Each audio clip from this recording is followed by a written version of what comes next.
Bruce Catton spent 30 years of his life studying every general in the American Civil War, but it was only when he discovered a lost document in the Washington archives that he realized something that would forever change our understanding of military leadership. What Catton found on that yellowed paper wasn't just about Grant, it was about the exact moment an ordinary man transformed into the most lethal general in American history. What you are about to discover in the next few minutes will shock you as much as it shocked America's greatest military historian. Catton never forgot the day he first held that document. It was a rainy March afternoon in 1954, and he was in the basement of the National Archives, surrounded by dusty piles of paper no one had touched for nearly a century. It was then that he found a letter. A letter Grant had written to his wife Julia in the early morning of April 6, 1865. What was written there, Catton later said, was as if all the pieces of a gigantic puzzle had finally clicked into place. Because in that moment, Catton understood that everything we knew about Grant was wrong. You have to understand, Bruce Catton wasn't just any historian. He was an obsessed man. For decades, he had read every letter, every diary, every military report from all the great generals of the Civil War. McClellan, with his arrogance and indecision. Lee, with his tactical brilliance but limited strategic vision. Sherman, with his calculated brutality. Sheridan, with his thirst for destruction. But Grant was different. And Catton was about to find out why. The document Catton held in his trembling hands wasn't just a love letter. It was the most honest confession of a man in the moment he realized he had transcended all his peers. Catton once told me that discovery made him question everything he thought he knew about leadership. Because Grant was not born a military genius. In fact, he was anything but. A mid-class graduate of West Point, a business failure, a recovering alcoholic, working in his father's leather shop at age 39 when the war began. So how did this man, this failure, become the only general capable of defeating Robert E. Lee? How did he surpass all the brilliant strategists of his time? The answer was in that letter. And what Catton discovered will forever change your view on what truly makes an extraordinary leader. Bruce Catton had a theory. He believed that great historical moments could be captured in unique documents, windows into the souls of the men who changed the world. For years, he had been looking for this document about Grant. Something that would reveal the moment of transformation. And on that rainy afternoon in March, he finally found it.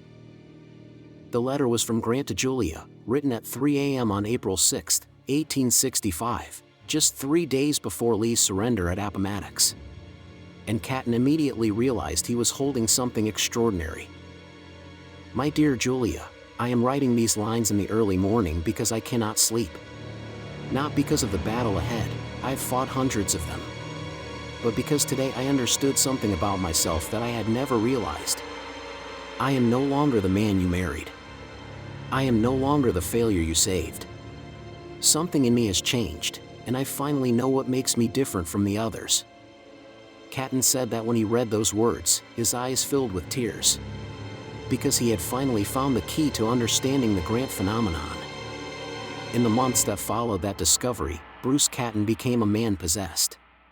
He reorganized all his research on Grant, looking for patterns that would confirm what that letter had revealed. Catton began to map every military decision of Grant, not by the results, but by the thought process behind them. And that's when he realized something revolutionary. All the great generals of the Civil War, McClellan, Hooker, Burnside, Meade, all of them thought tactically. They saw each battle as an isolated event, a problem to be solved. But Grant thought systemically. He saw the war as a complex machine where every gear affected every other. Catton discovered that Grant was not superior because he was smarter or braver. He was superior because he had developed a completely different way of seeing the war. It was during a sleepless night in his office, surrounded by piles of documents, that Bruce Catton had his greatest epiphany about Grant. Catton was comparing Grant's correspondence with Lee's when something clicked in his mind. Lee wrote about winning battles. Sherman wrote about destroying the enemy. McClellan wrote about preserving the army. But Grant Grant wrote about ending the war. In that moment, Catton understood that Grant had transcended traditional military thinking.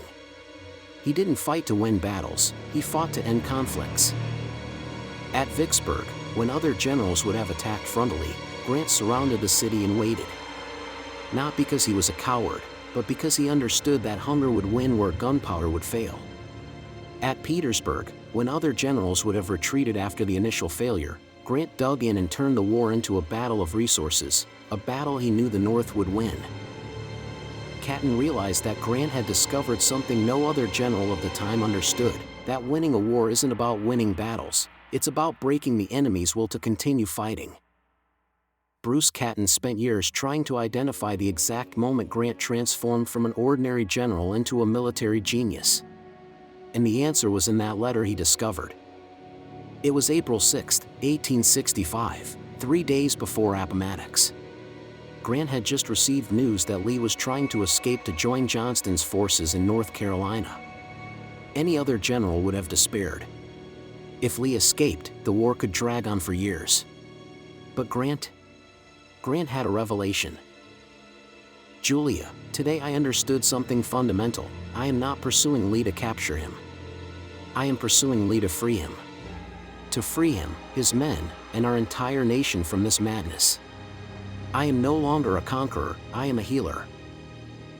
Catton said that when he read those words, he finally understood what made Grant unique.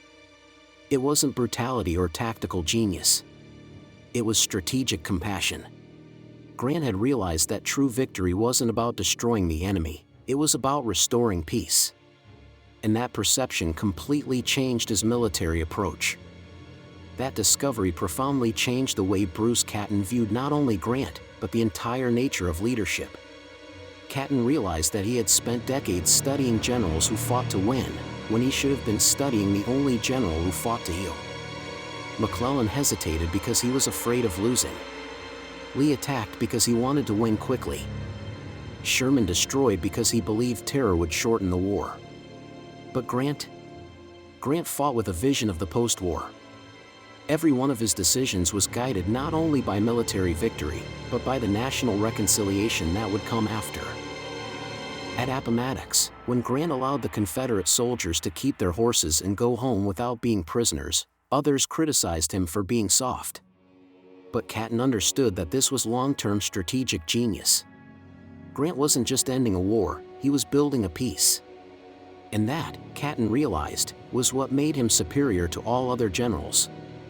In the last years of his life, Bruce Catton used to say that Grant had taught him the difference between tactical leadership and transformational leadership. Catton had spent his life studying men who moved armies. But Grant moved consciousness. Imagine if McClellan were the CEO of a company in crisis, he would be paralyzed by analysis. If it were Sherman, he would fire half the employees to send a message. If it were Lee, he would make brilliant but reactive changes. But if it were Grant, he would restructure the entire company with a long-term vision, keeping morale high and building for the future. Catton understood that Grant did not surpass the other generals by being a better soldier, he surpassed them by being a better human leader. That discovery about Grant transformed not only Bruce Catton's career, but his own life philosophy. Catton used to say that before he understood Grant, he saw history as a succession of victories and defeats. Afterward, he began to see it as a succession of healings and transformations. This new perspective influenced all the books Catton wrote afterward: A Stillness at Appomattox, Grant Moves South, Grant Takes Command. In all of them, he was not just telling the military story, he was revealing the evolution of a leader. Catton realized that his own obsession with understanding Grant had, in fact, transformed him. He was no longer just a historian documenting events, he was an interpreter of human nature. Today, decades after Bruce Catton's death, his discovery about Grant continues to transform our understanding of leadership. In a world full of leaders who fight to win at all costs, Grant shows us that true leaders fight to heal.